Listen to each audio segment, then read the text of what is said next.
Are you into Cougars?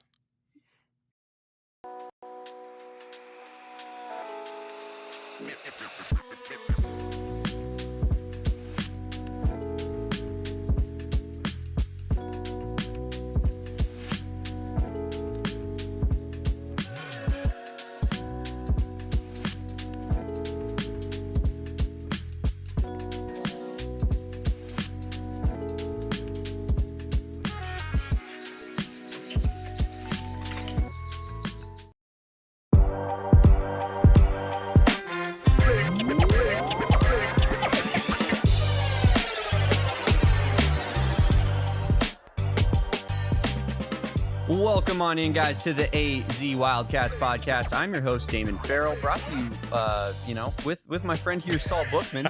Brought to you by Kevin Thomas being in St. Louis and Saul Bookman joining me in studio So are today. you saying you can find him in St. Louis? Is that what you're... You could say that. Okay. You could say that. I know my boy's probably like watching some high school basketball or something in St. Louis. He's a little bit of a degenerate. That's all he cares about, honestly. Like, he's been following Caleb Love around the country since he was like 16 years old, and probably the reason he went to U of A, if we're keeping it a buck here. But we are joined off the top here by new Arizona tight ends coach Josh Miller. So let's get Coach Miller on in here. How we living today, Coach Miller? I'm great. I appreciate you guys having me on, and this is my first real interview as an Arizona Wildcat. So I appreciate you guys having me, and I'm excited to be on the show. That's some big shoes to fill here. First pressure. interview, tons of pressure. And I guess I'll start it off this way, Coach. Nick Saban, Urban Meyer, Bear Bryant, Josh Miller. That's what Coach Seth Doege told us. He said best coach in the country when he came on with us about a month and a half ago now. How do you respond to such high praise from your longtime friend, but also kind of your boss? Yeah, well, obviously that's not the category he specifically phrased me in with those gentlemen, but I do understand the second part of what he said, and obviously I think the world of him as well. And it's not only are we good friends, but it's a great working relationship. So the feeling's mutual. I think as you go through this profession, you have a lot of guys that are quote unquote your guys, right? But there's very few that you see the game in a very similar lens as, and there's very few that you'd be willing to risk you and your family's livelihood for in your career. And he's obviously that for me. And so obviously just very excited to be reunited and working with him again. And, we complement each other very well. And at the end of the day, the standard's the standard. And we want to win games. We came here to win games, and we're going to push each other to make sure that we're holding each other accountable and the unit as high as we can to reach the standard that we know that we should be able to obtain here. Coach, we can go on about recruiting and the type of player and that you look for and all this other stuff. But really, from anybody that's not coached at at any level, high school or college or anything like that, when you get hired and you come into a program, what are the processes that you guys take in order to make sure that everybody's on the same page, pulling the rope in the same direction, if you will, to make sure that the scheme, the type of player, the development program, all that stuff is all aligned with each other? Sure. I think, we did that extremely well last year at Marshall. Obviously, Coach Doege and myself transitioned from Purdue 2 years ago to Marshall. And really the big thing for us is obviously with the staff that you have now inherited in the players, right? Like, the players may not necessarily fit your scheme. The staff may not know exactly how you see the game. And so making sure that everybody's on the same page. So from a player's perspective, these first couple of months are really interesting. As many workouts that we can go watch and see and be a part of, like we want to see. Obviously, some guys have film from last year and other guys don't. And so understanding what they can and cannot do to put them in positions to be successful is obviously really important. Someone asked me the other day, they're like, what do you see the production of the tight end room looking like? And so I asked them to define production. And they're like, well, 7, 8, 9, 10 catches a game. And I was like, well, I can't answer that question. As much as I'm the tight ends coach here, and I'm going to advocate for those guys. If they're not the 4 best receivers, well, then we probably shouldn't target them that many times. And so production can't be what you do in the box score necessarily. It's about how you influence the game, right? And so making sure that we're all aligned in all position groups of what the tight ends can do, the O-line can do, what Noah can do and what he's most comfortable with. Already talking with him, he has some things that he really enjoyed from his several years here at U of A that we've already instilled to make sure that we are transitioning him as smoothly and comfortable as possible, right? So as much as we have our own identity and what we believe in, it's more important about what our kids can do. You already touched on it a little bit, Coach, but tight end position, a little bit of a sore subject with Arizona fans. Everybody's always kind of, very, questioning just kind of what the role of the tight end in the current offense is going to be, because under, Coach Rich Rodriguez, who I'm sure you're familiar with, hardly used the tight ends, made a resurgence under Jed Fish. And then last year, the tight ends were used fairly often. So I guess just what can you tell us about the way that you envision the tight end position being used in this Coach Doege offense? Yeah, so I think, we kind of ran into some good fortune at Purdue. So in our vision of what the tight end would look like in an ideal world here at Arizona, you would have a Max Clare, right? Max just transferred to Ohio State from Purdue. Was wildly successful in our system. And, he's kind of that. We're looking for a hybrid player that can really be a receiver, get you in and out of different formations, aligns all over the field, and provides a mismatch, right? And really how that came about to fruition within the offense was when Coach Doege was with Coach Fairall at USC, right? They had the luxury their first several years of having Amon-Ra St. Brown, Michael Pittman, Drake London, and Tyler Vaughns. Well, 3 of those 4 guys left, and now it was Drake.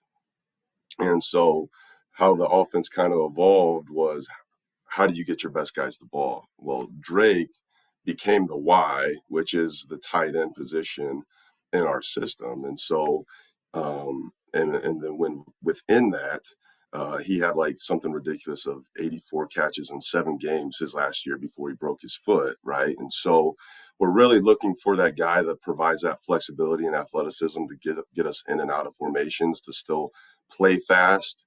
When you have the luxury of 4 NFL guys, right? Like it makes it easy to play in 10P. But in an ideal world, to be able to do what you want to do and to call a game as freely as a play caller would like to call it, you kind of need that tight end to allow you the flexibility to not have to sub to get in and out of things to slow the game down. And so that is our big vision for this position, and whether we are or are not able to do that is obviously a different discussion. Obviously, we try to answer some of those questions this year in the portal with Cam Barrymore, who's here, and then obviously the guys on the staff we're going to try, or on the roster, we're going to try to bring along the best that we can.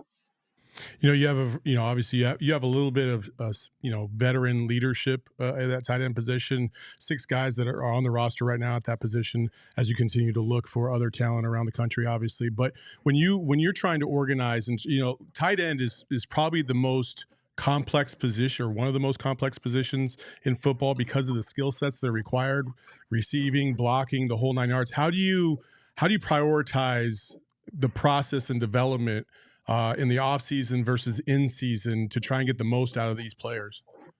Yeah, well, you hit it, hit the nail on the head. It's I think it's a very complex position, and a lot of people take it for granted, right? And so, in every athletic matchup that they have, right, they are at a physical disadvantage, right? They're not supposed to be able to block a DN, right? So they're not supposed to be able to run past safeties. And so to find a guy that has that athleticism and mobility, but yet enough strength to be successful in the core is very difficult, right? And so, within the offseason, it's extremely important for us to make sure that they feel comfortable enough with the techniques that they're going to be asked to do during the season, right? And so this spring is going to be heavy on fundamentals, right? Yes, we're teaching scheme, but fundamentals and leverage and body position and understanding leverage is going to be of the utmost important, right? It's where you get into season, the transition happens so quickly, it becomes more scheme oriented. How can we get you open? What are your matchups like? What are your opponent's deficiencies? How can we exploit them? And then within the tools that we've given you from the spring to summer, how do those show up in those matchups during the course of the year, right? And so our big job this offseason in all positions is making sure that we're developing the tools and the toolboxes for guys to be successful, and making sure that they have enough to pull from when one's not being used or cannot be used, right? And so just providing enough of a box for them to be successful while being comfortable within what they're doing. Do you kind of prioritize one particular skill set over another? Like, for instance, like on the basketball side of things, right? Corey Williams, who used to play for Lloyd, used to talk about, like, you couldn't get into a game unless you could prove you could play defense in practice first, right? Do you have like, is it like blocking first and then receiving, or is it vice versa, or does it not really matter to you? It does matter. And so our position group is built as you're going to be the most selfless and the hardest working position on this team. And so selfless kind of goes into being an O-line or D lineman because that's an extension, right? But in order for you to catch the ball, like catching the balls is an honor, is a privilege. So in order to gain that privilege, you have to get your nose dirty first. And so you don't think that you just get to roll out there and catch touchdowns and be in the box sheet if you don't get to do the dirty work first. And so we're going to be a tough, gritty group that really gets after it. And you have to block first in order to receive the right to catch the football. That it will be a prerequisite. I love the little Gritty Boys moniker there. That's kind of what the basketball team is, the name that they've kind of taken up for themselves. So if we could get that in the tight end room as well, that would be pretty special. But I could listen to you wax poetic about the tight end position all day, Coach. But I do want to get back to this relationship with Coach Doege. You've worked with him in the past, not just at Marshall, but before that as well, I believe at Bowling Green. And, you have tons of experience just kind of being in the building with them. What can you tell Arizona fans about Coach Doege's offense that we should expect going into the 2025 season? Yeah, so what really excited me most from a personal and a colleague standpoint was just his growth and his development as a play caller, right? Last year was his first year. Coach Huff took a chance on him and obviously had great belief in what he could do, but you still really don't know, right? And so, and then Coach Doege, obviously being with Coach Fairall for so long, and then being a part of the Leach tree, would love to drop back and throw the ball 60 plus times a game. And if he tells you otherwise, he's lying to you. Like he would still tell you that today. That's what he would love to do. I think what was probably best in his growth and his development is when he transitioned from USC to Ole Miss, right? And when he was there with Lane and those guys, he really understood the essence of, like, you throw the ball to score points, but you run the football to win games. And at the end of the day, that's what we did last year at Marshall. We met the kids where they were at and their skill set. And our identity was really kind of different than what most people would identify as an air raid offense, right? And so his ability to adjust and to be flexible with the personnel and to meet the kids where they're at is, to me, is the ultimate play caller. Like, you are putting the kids in position to be successful. You are allowing the team to flourish in the role in which they feel most comfortable with. And so it's not necessarily about what you want to do as a play caller or what you thought it was going to be as a play caller, but what you need to do. And for him to understand that as early as he did in his play calling career, and now building upon that to try to be successful, not to mention he's just relentless. And so, from situational play, whether it be third down and all the categories that we break it in, red zone, 4 minute, backed up, whatever, we'll be Friday night, Saturday morning, and he and I will still be talking about, hey, this little wrinkle that we can do here in this potential situation that pops up, right? And so he's just a relentless worker that's very adaptable, and I think that should excite people, and certainly should excite the U of A fans about what he's going to bring to the table. Coach, you've been now in 8 spots, 8 places in the last decade. Don't bring that up to my wife. I was just about to ask, how's the adjustment? And, obviously you got 3 kids, your wife, and you're lugging them all over the country. It's not an easy proposition to move around like that, but, how's the adjustment going? And, obviously off camera, you told us about, just some hiccups in the moving process, but, how are you getting adjusted, and how do they adjust, and how do you help them adjust? Really, I think is the biggest key, is like, how do you help them adjust to the constant movement? And coaches, I think that's something that people just overlook about coaches.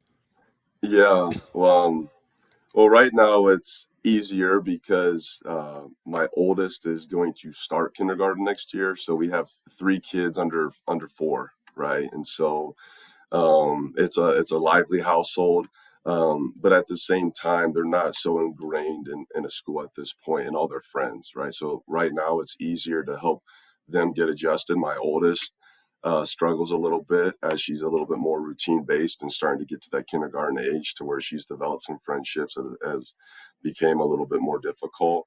But obviously for my wife, what's really important for us is this coaching community and trying to be on staffs that there's great wives, right? So as equally as important as Seth is to me and has been in my career, equally has been important that his wife has been to my wife. And his daughter has been to my oldest daughter, right? That's like been the one consistent the last 3 years that they both have had. So those two have obviously helped my family's transition here. And we have some unbelievable people in this building, right, that have obviously been very supportive of me. Coach Brennan's wife's unbelievable. Coach Gonzalez's wife's unbelievable. I know those are just a few off the cuff that Abigail, my wife, has gotten to know a little bit. And so, that obviously helps with the transition. We try to get ingrained in the church community as soon as possible. And what the beauty of Tucson is, this is all about U of A. Like, this town is built around the school. There is nothing more important than the university. And so the support of the community that want to be involved has been really neat, and they've been really receptive, and they've helped with that transition as well.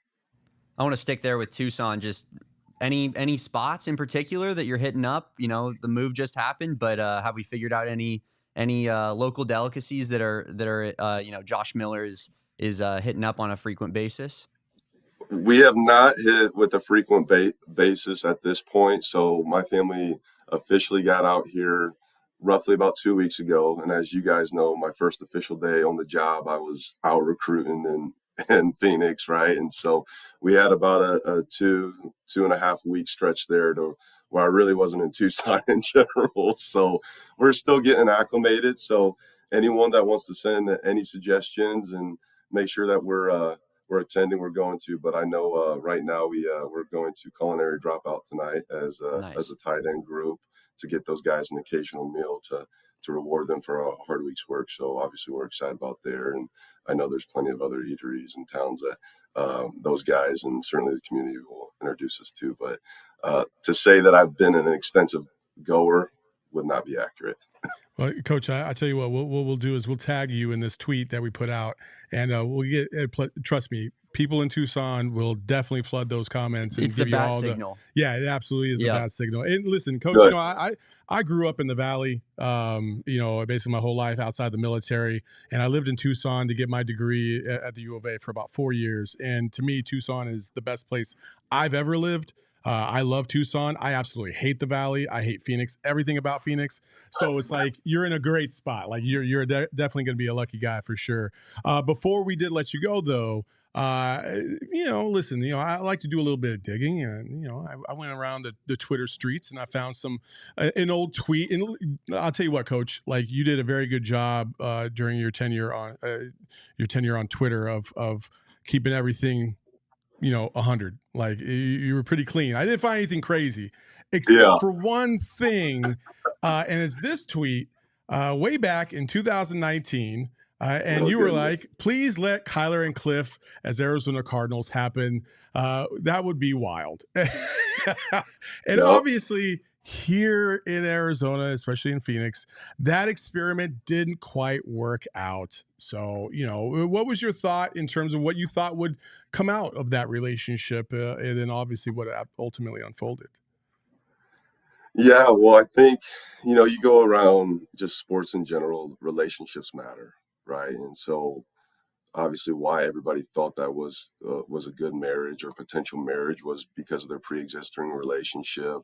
Cliff helping recruit Kyler in the past and the success that they had. Obviously, the offense that Cliff ran and then transitioning, from college to the pro game and just kind of would help expedite Kyler's growth. And obviously, that never truly happened. But I think as you see games evolved and Cliff understood the game a little bit more, it could have just like anything else, timing is everything too, right? And so just because on paper it seemed to be a good marriage, probably really wasn't, and Cliff was adjusting to the NFL, and you watch him now with Jaden. Are there a lot of similarities in what he's doing? Yes. But he's also adapted to the NFL game a little bit more to help with the transition, and helping him be successful, right? And so, but he's also solely just a play caller, and so he doesn't have all those responsibilities as a head coach to help oversee the whole organization. And so maybe just trying to get his hands in too much and not focus enough on just the helping develop the franchise piece. And so could have just been wrong place, wrong time. And I'm sure they're both better off from their experience and learned a lot, and they're both doing all right now. So. Sometimes, as a coach, you identify with other coaches or other, maybe schemes that you kind of just they're just endearing to you, or something that you want to try and mimic or emulate to some degree, right? Like, I think we all have these people that are kind of, mentors on the outskirts or whatever. And I don't know what kind of relationship you have with Cliff, if you do. So let me just clarify Sure. that. I did see in kind of scouring stuff that there were some Texas Tech little nuggets that you would actually tag Coach Doege on in terms Yeah. of concepts and plays and stuff like that. Are you a big kind of Cliff Kingsbury concept fan in terms of the way that he organizes his offense specifically? Is that kind of what you kind of gravitate towards, like an air raid kind of deal? So I would say that we have the moniker of being air raid, right? So like all those guys that were with us at Bowling Green, Coach Jinks, Coach Kevin Kilmer, Coach Stephen Hamby, those are all Tech guys, right? And so Coach Kilmer and Coach Hamby, Coach Kilmer worked for Cliff. Hamby played with Cliff. And obviously Seth was a Red Raider himself, right? And so we have that air raid moniker, but I wouldn't necessarily say that I identify with necessarily how he goes about building his offenses. And so, and even what we do here at Arizona now, to where the traditionally like the Leach Texas Tech tree was like, hey, day one, you only run these plays. Day two, you run these plays. Day three, you run these plays. And once you get back to day four, you go back all the way to day one, right? And then that's how you supposedly get really good at just these set plays. Now you can dress them up and present them a million different ways, but on those days, you're only running these plays, right? And so that was kind of like part of the organization and the simplicity and the beauty of what they were doing. Like, we don't do that anymore, right? And so we kind of started off that way, and there may be like a little bit of emphasis on those plays for those specific days, but like specifically like when it comes to runs, like once they're in and they're introduced, like they're in, right? And so you got to be able to put the ball down and run them at all plays. And so we've kind of really adapted our own unique view on it, and specifically kind of the run game. And, we haven't had the privilege of always having the best players or having the most monies to pay for the best players, right? And so with that, you have to be creative in ways to move the football, right? And so to just think that you can line up anymore and go fast, and, there's a time and place for it, but just like anything else, Aroldis Chapman back in the day could throw a 105 mile per hour heater. Well, you throw a 105 mile per hour heater so many times, they're going to be able to get used to it. And that's why you had to throw a slider, right? And so we believe in going fast, but you can't just go fast. There's got to be other pitches and off-speed tempos and things like that as well. And so we have the moniker to say that, we believe in how it is still built, and how it's used would probably not be accurate. And obviously we still identify with those concepts, and we can call all those guys, for their opinion and their advice and how they see things, to try to creatively still build it in a unique way. But I wouldn't say we're building it and maintaining the original base of it. No. Gotcha. Do you have anything else? No. I got one more thing. Coach, you and I spent about the same amount of time in Wichita Falls, Texas, just so you know. Oh, goodness. Yeah, that's all I got to say. Yeah. Rough, a little rough. Yeah, that was, so I always tell people this joke. So I've been in the Midwest my whole life, right? And I told you guys before I came on, my father-in-law bought a place out in the valley, right, about 15 years ago, when he's getting ready to retire. And, my wife got introduced to Arizona about 15 years ago. She fell in love with it. And I'm just a Midwest guy, right? And so the first time that we moved to Texas, which first off, all the Texas guys on our staff were like, hey, if you get a chance to go to Texas, you got to go to Texas, because we can't just give you a job. You have no ties. I'm like, wow, football's some of the best football in the country. What do you mean you can't hire me? That makes no sense. And so you get down to Texas, and then you're immediately calling all your buddies, and you're like, yeah, I'm sorry. I get it now. I understand. But as it pertained to Wichita Falls, I realized two things. One, the heat is immensely different. That dry heat is crazy different. And we still had practices in mid-afternoon. And so when it got to about 3:30, it was about the hottest point of the day. And I could drink coffee all day. I can no longer drink coffee after 11 o'clock, just because I'd be so dehydrated. And I knew if I didn't transition to water, I would go down at practice, in which I was not about to be embarrassed. But I also make the joke of, I didn't know that I was seasonally depressed my whole life until I got to Texas either, right? And so I just thought the winter and the cold and being beat down, the four seasons are great, and then you get to Texas and you're like, oh, wow, the sun's out every day and it's beautiful, it's nice. Yeah, seasonal depression is real, and I didn't realize I was just seasonally depressed my whole life. So I always tell that joke, because I felt that way. I got to go on walks every day. I got to go outside and not have to worry about it really ever snowing. And so as unique as Wichita Falls is, we enjoyed our time there at the same time. Well, you moved to the right place, Coach. Yeah. Tucson, man. Yeah, it's probably even better, I would assume. Oh, 1,000,000% just better. from a weather standpoint. I was at Shepherd Air Force Base. I was there for about 9 months, and I was there during that summer too. And it was not kind. It's not kind at all. But listen, when you get to Tucson, the thing about Tucson is just like in the evening, it is probably one of the most picturesque and beautiful environments you could possibly be in. Around the country, point blank. And so you're in a great spot.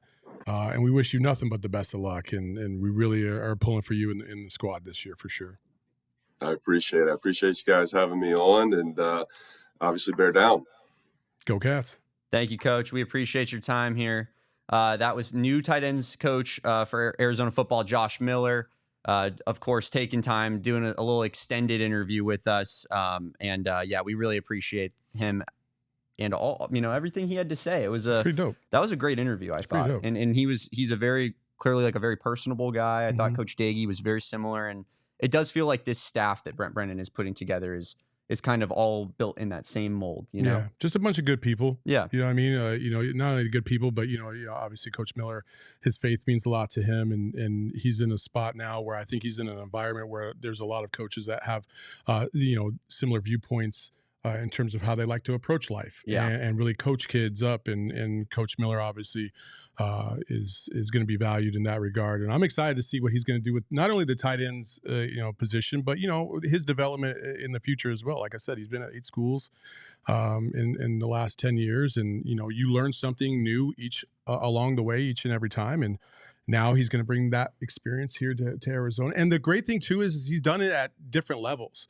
He's done it at the NAIA level. He's done it at the Division II level. Like he's been a developer of talent in so many different ways. And when you have that experience and you come up that way, you appreciate the nuance of development to a certain degree where, like he's talking about, they don't have all the money in the world to be able to throw at players. So how do you get the most out of a specific player at a position? You really got to get your money's worth at every single turn. And I'm excited to see what he's going to do with it. Yeah, I think that's a good point. Like the lack of resources at lower levels will prepare you for being in a place like Arizona, where it's, and I wouldn't say that like Arizona's like dying for resources. The football facility's nice. It's on the newer side, and there is some NIL funds there, but it's obviously not the pinnacle of college football. And so you have to kind of counteract that a little bit. And I think that gives him some good experience in that regard. Do you have what you need to succeed? Yes. Yeah. A million %. Jed Fish proved that, I feel like. Yeah. I mean, Arizona is on the, I think Arizona to me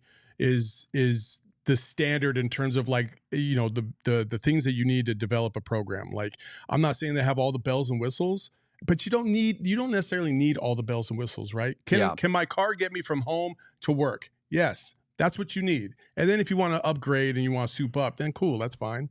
But yeah, they're going to be just fine. Well, that's our football talk for today. We're going to get into some BYU preview and just kind of talk about how the Cats can complete the sweep here against the Cougars, this time in Tucson rather than in Provo. So we'll talk about that next on the AZ Wildcats podcast. But first, I want to talk about our friends over at Spinato's Pizzeria. If you haven't had Spinato's, it's time to get out and try it, because Spinato's is some of the best pizza you will find, not just in the Valley, but anywhere in the country. We love our friends over at Spinato's. They've brought some pizza into the office here before, and it literally sells like hotcakes. I'm sitting there and I got Max Simpson coming on screen, handing me a slice of pizza, and the next thing I know, I get out of the show and the pizza's gone. These savages here in this office ate all the pizza because it's that damn good. We love our friends over at Spinato's, and they are, of course, the official pizzeria of the Phoenix Suns. So it's a great place to go watch Suns game with a bunch of Suns fans, some of the most passionate fans in the NBA. They're doing a Spinato's pizza competition. It's like horse, but they spell it Pizza. And you can win free pizza for a year and tickets to the Suns game on April 9th. If you head on over to Spinato's Pizzeria to go watch some Suns games. So mark your calendars, Suns fans. The excitement starts at Spinato's. Get all the info on the watch parties and pizza basketball contest at spinatospizzeria.com. That's Spinato's, the official pizzeria of the Phoenix Suns. We also want to talk about our friends over at Sanderson Ford. I got to get myself a new vehicle over with our friends at Sanderson Ford. I'm a Bronco guy. Ever since they brought the Bronco back, that's been the car out of every car that, I could hopefully someday attain, putting the Lambos and stuff to the side. I want myself in a nice new Bronco, and I'll take a Bronco Badlands, as our guy Kevin Thomas loves so damn much. Save up to $4,800 on a Bronco Sport Badlands. Save 10 grand off the F-150 STX and XLT trucks, and save 10 grand off on full-size Bronco Badlands. Sanderson Ford also has 25 quality pre-owned vehicles to choose from, priced at 25 grand or less. So they got it all, folks. They got it from the top all the way to the bottom. You can get those Raptors, you can get those Mustang GTs, or you can get those used vehicles that are under 25 grand. Our friends over at Sanderson Ford, they treat us like family. They'll treat you like family too. Offers on 2024 models and include Ford rebates, Sanderson discount, and Conquest cash, and flex buy discounts you must qualify for. See dealer for details. All offers expire on March 3rd, 2025. Well, Saul mentioned it right before we got into our sponsors there. We got BYU on the deck here tomorrow night, late tip-off. Arizona took care of BYU on the road, one of the craziest road environments in all of college basketball the first time around.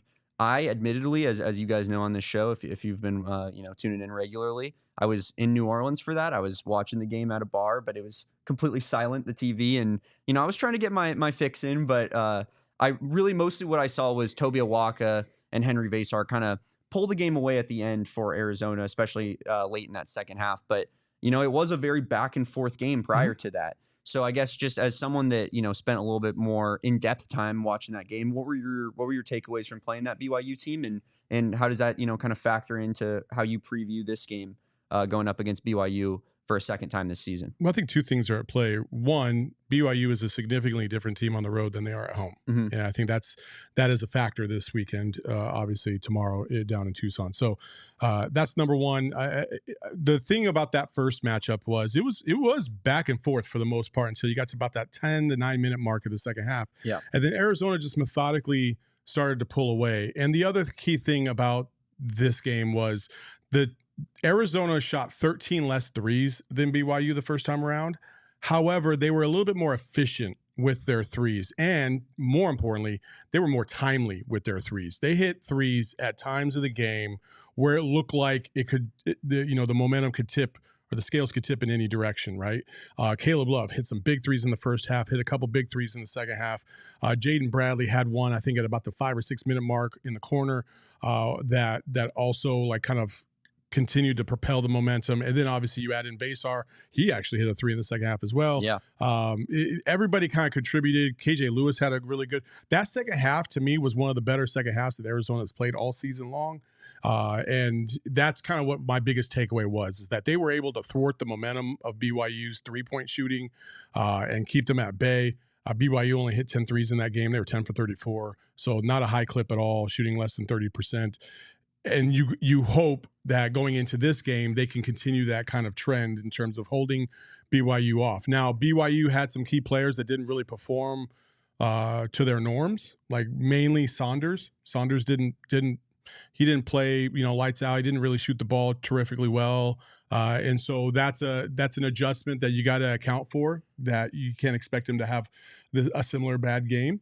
And there's other aspects that we'll get into as well. Yeah, I mean, BYU is fairly hot right now. I mean, they're coming off 3 straight wins at West Virginia versus Kansas State, who obviously, had been playing some pretty decent basketball prior to, a little skid here for them. And then just absolutely demolished Kansas. I mean, 34-point W against Kansas, which, I think that's kind of a statement win for that BYU team. But even you go back, they lost to Cincinnati on the road. They lost to Arizona, right? But you go back prior to that, they reeled off 4 in a row.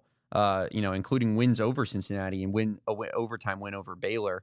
So, I mean, I think this is a team that is playing some pretty decent basketball right now. Yeah. They're a tournament team for sure. I mean, you look at their record, 18-8, not the strongest record in the country, but they're 9-6 in the Big 12, which puts them in 5th place and sandwiches them right in between all the ranked teams in this conference. So, I think you have to have a lot of respect for BYU going into this game. And yeah, it's totally not going to be like a kind of a gimme win that maybe we've come to expect at McHale Center. But, I do think that this one's going to be similar to last time, a little bit of back and forth, and Arizona's just going to kind of have to hold pace with BYU until they get one of those kill shots that they've become so, privy to, getting on those like 10-0 runs and whatnot that kind of push Arizona and win those ball games in the second half. Corey on McHale Madness the other night said something that kind of like took me back a little bit, because I don't like jinxing teams, and I feel like sometimes that's what happens. But he said that he expects Arizona to come out, and in that first 10 minutes, if Arizona comes out that first 10 minutes, they should be able to walk away with this game easily. He believes that they could easily go up something like 24-10.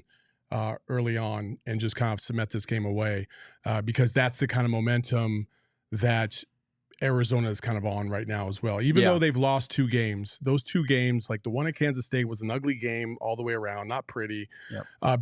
The Houston game was ugly, but it was also pretty. Like, I just loved the defense and the tenacity and the intensity of that game. It was a good basketball game, regardless of how many points were scored. It just was a good basketball game. Unfortunately, we dropped it. And now you move over to Baylor, same thing. What I love about Arizona is I feel like they're learning more and more about themselves every single time they go out.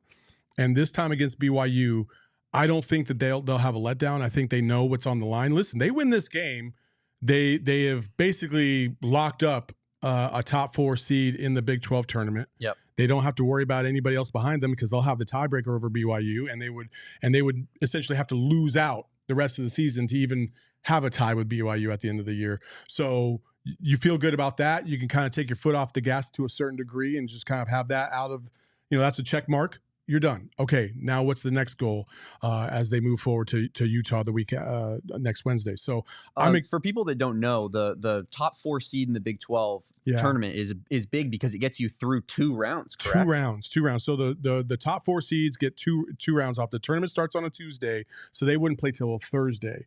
And then there's a second group of 4. So seeds 5 through 8 that get 1 day off. So they won't start till Wednesday. And then the rest of the tournament, basically seeds 9 through 16 will play on that first day on that Tuesday. And that is one of the cool things about this tournament is that for 3 consecutive days, you're going to get 4 basketball games. That's awesome. Where you want to be. You want to be in the first round. My God. You want to be playing in the first round so you can ramp up. Snowball a little bit. That's Bobby Hurley ball, man. And that, of course, is producer Shane Diefenbach kind of just, convincing himself that it's all going to be okay. That ASU moniker, first in, first out. Of course, you'll be at the Big 12 tournament, I believe, right? I will. In Kansas City, which, should be in Vegas. I'll be at the KU game too. We got to cater to our friends over at Kansas. That's the worst thing that's ever happened to me. Yeah. Like the Pac-12 basketball tournament in Vegas was like the most fun. It was the best. It was the best time. It's the best thing that ever happened to me. And it would be better it'd be better for the Big 12 as well. But, and PM Beam puts it in the chat right as we simultaneously start speaking about it because everybody agrees with it. Yeah. I guess at least in this fan base. But yeah, it does feel like it's a little bit of like, well, we're going to cater to our guys Kansas because, they've been running this conference for a while. Hopefully that changes moving forward. But when we are out at the Big 12 tournament, make sure you lock in on my guy Saul Bookman's coverage because he'll be out there providing some for us. I'll be out there forever. Yep. I'll be out there for 9 days because I'm going to the Kansas game as well. So I'm going to go to Fog. Going to do a bunch of vlog, content behind the scenes. Have a couple interviews lined up, so you can stay tuned for that as well. And then we're on to the Big 12 tournament. So I'll be there every single day, grabbing all types of content. So if you have an idea for something you'd love to see out there, I'm going to try and hit off. Listen, I have Sunday and Monday completely off. Nothing to do. I don't know what I'm going to do with my time. I think I'm going to go to the Negro Baseball Hall of Fame. That'll be good. That would be really cool. Yeah. And then I'm going to hit up like every barbecue joint I could possibly imagine. Sorry, do you have to get like a vaccine going to the Midwest for that long? Like you kind of have to do if you're traveling overseas? Is that like our guy Max Simpson had to do when he went to Kenya? Yeah. I don't think the Midwest really abides by that. I'm sorry. No, I'm just excited to go out there and just, dude, I love basketball and I love ball and I love being able to, my favorite days of the Pac-12 tournament were just sitting there on usually the first day because I knew U of A was going to play that first day. So there was no pressure. There was no stress. And you just watch ball all day. It's like the greatest thing. And I get 2 days of that. One of my favorite memories I have in my entire life was I was at Pac-12 tournament with my dad, Aaron Gordon, Rondé Hollis-Jefferson, and I believe one other player were sitting down kind of low after their game. ASU was playing, and there was a swarm. Arizona fans in Las Vegas show up. There's a swarm of Arizona fans around them, including like me, because I'm trying to get some autographs from these guys. And there's ASU fans behind them, and the ASU fans are standing up screaming at Aaron Gordon and Rondé Hollis-Jefferson and everybody around them to sit down because they're trying to watch the game. As those dudes just laugh at the ASU fans like 3 rows in front behind us. It was awesome. Funny. The other great thing about it being in Vegas is how like often you just see people walking around because it's just obviously a very walkable area. You almost have to walk everywhere. I remember I have a picture with known Arizona fan Shane Diefenbach. I have a picture with Nick Johnson when I was like 14 or whatever. There you go. Yeah, I forget who it was, but the dude that played for Oregon basketball, he was their starting point guard. I think his last name was Lloyd. And then he became a football player. He became their punt returner on like a really good Oregon team. I met him. I got a picture with him in the casino. I was in an elevator with Steve Alford when he was coach at UCLA. It was just awesome. You're right. Like there's so much. It was such a cohesive environment. Everybody walking around. Everybody. Jonathan Lloyd. Yeah, Jonathan Lloyd. He was a decent little player. Really short guy, but yeah, that was fun. My first year, I got drunk with Gary Payton the second. Yeah, like I got a picture of it and everything. I'm like, oh man, I don't remember this picture. This is crazy. So, hey, listen, I think Arizona has a tremendous opportunity in front of them starting tomorrow against BYU to be able to really solidify themselves not only as a top 4 seed but also a top 2 seed. here in the coming weeks. They basically win 3 more. They can all but lock up a top 2 seed. I think that one line is going to be pretty tough to get to because you got to hope that Houston loses a couple, and because of the tiebreaker, you basically you have to hope for them to lose like 3. Yeah, and I just don't see that happening. No. So Arizona's goal is the 2 seed right now, and then after that, listen, that's when the fun begins, and it's going to get fun. And we're going to talk more about BYU obviously in a second, but first, let's give you some nuggets. Let's talk about our friends over at Phoenix Raceway. Phoenix Raceway, they are having a NASCAR race on March 7th through 9th. We went out to it last year. Saul, I believe you were with us last year when we went. It was a great time. Just good vibes out there. Do you remember Michaela was doing some content out there, and there was just guys just like, hey, you want a shotgun with us? Like, that's just the type of vibe out there at Phoenix Raceway. I'm a little disappointed because last time I didn't go in November, and my favorite athlete of all time in any sport was there, and I missed him. Who is that? Michael Jordan. He was, he loves NASCAR. I know. He owns a team. Yeah, I believe Denny Hamlin is on that team, right? So despondent about Denny that. Hamlin, a Jordan guy, my favorite racer. There you so go. a little bit of a both worlds situation there. I love Denny Hamlin as much as you love Michael Jordan. There you go. Denny Hamlin will be out there. Chase Elliott, Bubba Wallace, Ross Chastain, and of course my enemy and Denny Hamlin's enemy, Joey Slogano, the last year's champion. But we don't talk about that. Rigged. Best in-class fan experience. And of course, it's going to be a great time out there at Phoenix Raceway. So make sure you guys head on out. Get your tickets now at phoenixraceway.com. Just good vibes. I'll keep it at that. And of course, another Valley staple, Carol Royce team. If you're looking to sell your house in 2025, call Carol and her team. Call them at 480-776-5231 or visit Carol Royce's website. Your home sold guaranteed realty. The Carol Royce team. If you're living in Arizona, it can be stressful buying a house. Obviously, the house market is just wild out here at all times. Carol's going to help you find the best deal when you're selling your home, when you're buying your home, either or. And of course, she's going to pay you back the difference on whatever your home's value was. If you get a deal that's lower than what the market value of your home is, Carol's going to give you the difference on it. And I'm not sure that there's a better guarantee in all of realty. That is pretty special. You should even buy your house back if you don't like it. Yeah, she will buy your house back if you don't like it. Another just kind of like a special, little discount there from our friends over at Carol Royce. Sold 12,000 homes across the valley. And she will guarantee to sell your home for 100% of the market value, as I say, or she'll pay the difference. Always finish with, always make sure you guys give her a call at 480-776-5231. And when it's time to sell your home, make the smart play. Call Carol Royce or visit Carol online at carolroyceteam.com. That's carolroyceteam.com. Terms and conditions apply. Well, make sure you guys like this video if you're in here, and you will be so kind. Subscribe to this channel if you haven't done so already. Helps us out a lot. And believe it or not, even though Kevin isn't on the show, he's still losing sleep over those like numbers, guys. It matters that much to him. He's still checking it out. He's texting me afterwards going, only 45 likes? That's 5 likes away from me getting a good night's sleep.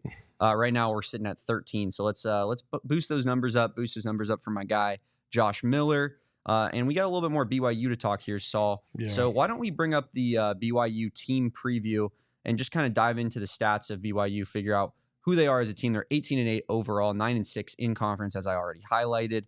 Really, really elite level offensive rating here. 13th best in the country out of 364 teams. Not a bad defensive team either. 61st in the country. It's pretty solid. Not a fast team. They're 202nd in the country in tempo, which is, kind of somewhat in the middle, but, not necessarily lean slow. And then their schedule, their strength of schedule is 61st. Nature of playing in the Big 12, man. I think every Big 12 team has got to be top 100 in strength of schedule at this point. So, yeah, BYU not the best, non-conference, I guess, in the world. I guess, only 2 losses, but they've really picked it up here in Big 12 play. What I guess stands out to you looking at this graphic here, Saul? Nothing. Nothing. They're a good team. And I think that stat graphic shows you that they're They're a good team, not great. They don't have anything that really stands out in terms of like eliteness, but they can beat anybody in the country if you let them have any breathing room. They can be a high-level three-point shooting team if you let them get off early. But they can be beat, and they can trip over themselves occasionally. And we saw this a little bit the other day, when Hall came into the game for BYU, everybody else on the BYU roster was kind of just, Damon wasn't having the greatest game. Saunders wasn't having the greatest game. Mag wasn't really a factor. And so they needed somebody to give him a little bit of a boost. And Hall was doing that. He had a couple outside shots. The first time KJ Lewis matched up against him after Arizona kind of identified like, okay, this Hall kid's trying to take over the game. Yeah. He actually got an easy trip to the basket, wide open layup because there was no weak side defense, no weak side defensive help. But after that, KJ locked him up. It was over. Like Hall couldn't get his shot off. There was minimal opportunity for any other BYU Cougars. Arizona ended up taking like a 15-point lead at one point with like I think a minute left to go, and that basically wrapped it up. But they just really struggled to identify offense. And I kind of made the joke because listen, Kevin Young is the head coach at BYU, and I made the joke, kind of tongue in cheek, that they're going to fall apart in the last 5 minutes because I've seen this movie before when he was the assistant coach at the Phoenix Suns. Because in the fourth quarter, we were not so great with Kevin Young. And sure enough, in the quote unquote last fourth of the game, they fell apart. So I expect more of the same in Tucson. And I think that Arizona should be able to I think they can dog walk them, but I'm not going to listen. When you have a high level 3-point shooting team or a team that can be high level, that gives you a little bit of pause because you never know how they're going to show up and how they're going to shoot. And we've seen teams before come into McHale and all of a sudden they shoot the lights out and you're like, what the hell? Why? How is this even possible? Right. So you just never know. The only unfortunate thing for me is that I have to watch Kanan Catchings shoot a basketball again, and I just absolutely detest it. Like Catchings, I do not like anything about his shot, his form, or anything like that. I saw him shoot once. He made one shot at a critical moment against Arizona, and it was the only shot he hit. It was a three-pointer in the corner. Yep. And then Arizona, Caleb Love actually answered almost immediately, and that was the last time BYU led in the game. I just do not like his shot. That's it. That's all. I didn't realize Damon took 20 shots in that game. Yeah, it didn't seem like it. It really didn't seem like it. How about BYU just going and reaching over seas and grabbing him? Like, oh yeah, let's just grab this Russian that plays for Real Madrid. Yeah. Why BYU? Come on, man. BYU, their basketball recruiting is on the ups for sure. It's good. Yeah. But it's just the most BYU thing to go do that. Yeah. I mean, I think it's the most BYU thing to, recruit in state. Money has a lot to do with it. Yes, exactly. Obviously. Yeah. They got a big bag. That's what I'm saying. This is the thing though, right? It's to go to BYU, and I think this is something that I would love to talk to somebody from BYU about, because it's not the easiest place to be if you are not, first of all, I believe you do have to be Mormon to get into school, right? Or can you be a BYU student athlete and not be Mormon? You can be a student athlete and not be Mormon, for sure. I don't know about the general student but body. There are rules at that particular school that you have to abide by. Absolutely. There is no, listen, a lot of college campuses don't abide by these rules. And so it's not like they have a plethora of people to be able to pick from that will not only, that have the talent to go to BYU and play at a high level, but, can also adjust to those rules, right? So they have a honor code that they have to abide by if you're a student athlete there. Yeah. And so listen, it's one of those things where it's not for everybody. Just listen, going to Notre Dame, it's a Catholic school. It's not for everybody. You know what I mean? There are things that you have to abide by and you have to respect about the school and their ethics and their code that they like to go by, ASU, which is similar. Which is respectable. Very true. So again, I think what BYU does is phenomenal. I will say this: it is one of the prettiest campuses in North America. The environment, both football and basketball, is elite. Yeah. It is. Like, you have to give them the respect for that. I think that their addition into the Big 12 is significant. I think it's valuable. I could see them as a program on the rise for sure in both of these endeavors. I don't know if basketball really is going to have the staying power that I think football might, but hey, you just never know. And we'll see next year with AJ DeMonta coming in, and I think you see what kind of impact that's going to make. Their basketball program moves in cycles. I mean, they obviously had the Jimmer years and everything, but they have teams from time to time that are really, really strong teams. Alex Barcelo's team was pretty good when he was the leading scorer for them. For shout out Corona del Sol. For sure. And Arizona legend, of course. I got switched on. I was guarding him when I think he was a freshman or a sophomore at CDS, and I got switched on to him, and then I had to play drop coverage on Marvin Bagley. And Awesome. And that was fun. Or not Marvin Bagley. There are other. Did he play? Yeah, he played there for a year. Marvin. Yeah, he did. That was fun. That was really good. That's awesome, Shane. Yeah, we were down by like 20. You cuff him? Oh yeah, yep, easily. Locked him up to 30. I think I got a jump ball, and he didn't dunk near me at all. It was very similar to the head tap of Visar. Yeah, I was just in the area. I didn't get dunked on. Could you throw up the preview graphic for me real quick one more time? I want to ask Saul this question. Is Richie Saunders the most BYU looking basketball player in the history of the program? 1,000,000%. They always have one. Oh, for It sure. looks exactly like that. Absolutely. They clone him in a lab. Yeah. Look at this guy. Barcelo changed his entire look when he got there. Yeah, he dyed his hair blonde. Like, it's funny because, like, it's not just a BYU thing. I think there's programs where if you see a player, you're like, that's such an ex player or a school player. Houston or a is the same player. way. Who's the dude on Houston? Their big man, their center. He looks like he's like 30 years old. He's tatted head to toe. You're like, that looks Lefty. like. Yeah, long name. I cannot remember. Dude, he reminds me of, he looks like Nick Richards, but like current Nick Richards, who's, a 6-year NBA veteran. And it's like they have that guy in college. I do fully expect to go out to Kansas and see, our guy Perry Ellis once again sitting on the bench. Yeah, I feel like I'm going to see that. He's going to sub in. Yeah, he'll be there for sure. Yeah. So listen, I think every program has their kind of identity or a player that kind of identifies with that identity. And, obviously BYU is no different. No doubt about it.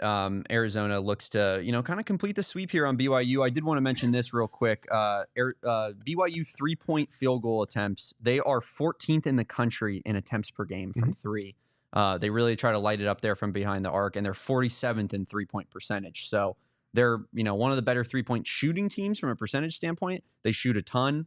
That's what they're going to look to do again. And I think we have seen at times that Arizona struggles with teams when they can just like TCU, for example, that TCU is not a great team. I know they just beat Texas Tech, but first game of Big 12 play, they had one guy who was just nailing threes and kind of keeping them in the game. So I think Arizona is somewhat prone under Tommy Lloyd to at least letting like one guy get super hot from three and just kind of sustain them and keep them in the game. It'll be interesting to see kind of how that situation plays out, tomorrow night. They've gotten so much better defending the three though. And so you got to give Tommy credit for that in terms of the overall defensive concepts and developments. So that is true. I'm laughing because of two things. But first, before we get to those two things, if you are streaming on any of our streaming platforms, make sure you go on over to gophnx.com to catch the rest of this show before it's too late. So, but as we speak, Jawan Roberts is the guy that obviously Damon was talking about. He looks like he's about to go clock into a call center. And Dude, for sure. This guy is 22 years old. I mean, what are we talking about? He's been in the game for I think 6 years. It's unbelievable. I don't think he's 22. I think it's like 24. I actually looked it up the other day 22? Because Kevin said something similar. I think he's been at Houston for a long time, but I do think that he is 22 years old. Okay. I could be mistaken. This is his 5th year at Houston. Yeah. Didn't really play much. Is 23 years old. From the Virgin Islands. From the U.S. Virgin Islands. Yeah. Yep. He's the next Tim Duncan. I'm also laughing at Trevor Begay. Shout out to Trevor and all of you in the chat. Amelia, T.I., PM Beam, Tyler, McDeath. We appreciate the love. But Trevor says, I'm drunk watching you guys at Disneyland, literally sitting at Cars Land. See a lot of people repping Wildcats. I will be actually there next weekend. Nice. And I'll be watching the Iowa State game much the same way.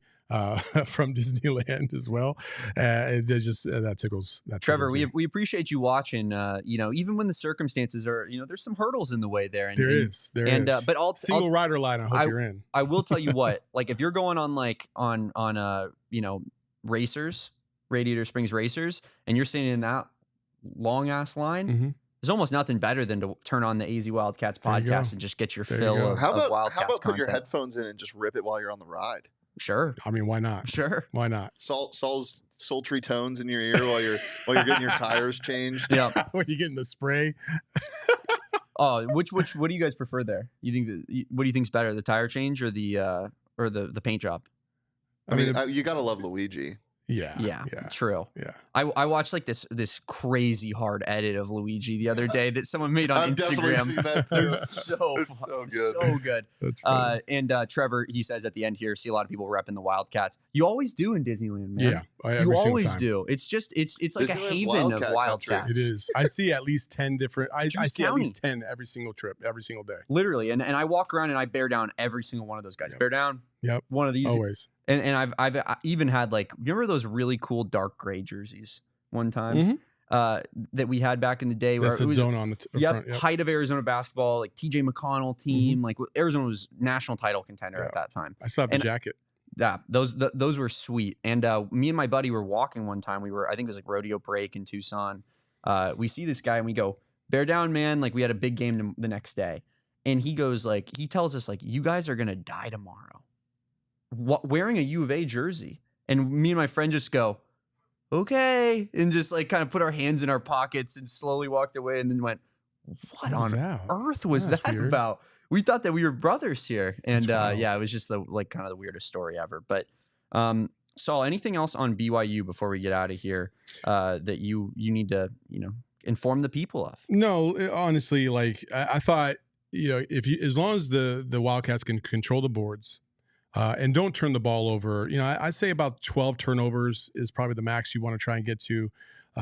If you're trying to the Lloyd squad, anything less than that, you're probably gonna be well in control of this. And then keep them off that 3-point line as much as possible. I think if they do those three things, this should be a rather significant, easy victory. If they don't, then it's gonna be a grind all game long. And so you got to be prepared for both.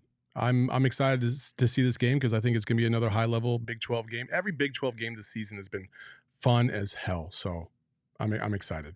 Yeah, I mean, you mentioned the rebounding margin there. The first game around, Arizona wins the rebounding battle by 15, 45-30.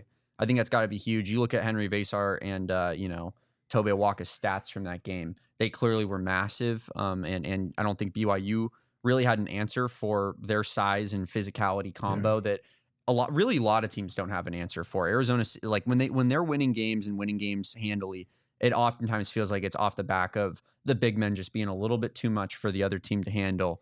You have Tobe Awaka in this game, only 19 minutes played, but 14 points and 9 boards in that game. Very interested to see how Arizona is going to exploit BYU a little bit more with that double big lineup now that they're showcasing from time to time with Awaka and Vasar. So that high-low action kind of eliminates Keita from being a rim protector.